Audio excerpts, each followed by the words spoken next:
بسم اللہ الرحمن الرحیم۔ محرم اسلامی سال کا پہلا مہینہ ہے اور اسلامی ہجری کیلنڈر کے لحاظ سے ایک نہایت مقدس اور محترم مہینہ شمار ہوتا ہے۔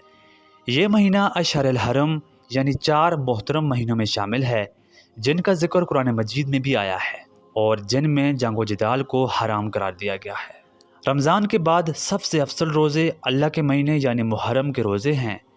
یہ دن تاریخی لحاظ سے نہایت اہم ہے۔ اسی دن حضرت موسیٰ علیہ السلام اور ان کی قوم کو فرعون سے نجات ملی تھی۔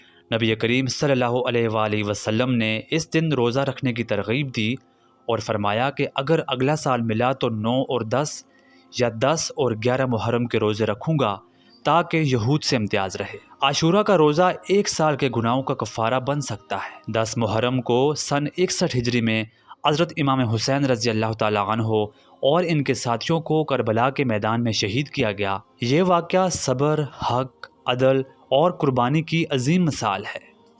اس واقعے کو یاد کرتے ہوئے مسلمان خصوصاً اہل تشیع غم و ماتم کا اظہار کرتے ہیں، جبکہ اہل سنت عموماً صبر، دعا اور ذکر کے ذریعے اس دن کی یاد مناتے ہیں۔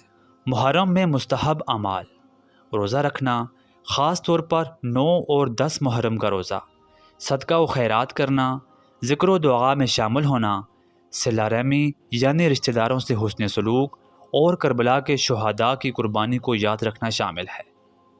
آج کی ویڈیو میں اتنا ہی، ملتے ہیں آپ سے اگلی ویڈیو میں کسی نئے موضوع کے ساتھ، تب تک کے لیے اللہ حافظ۔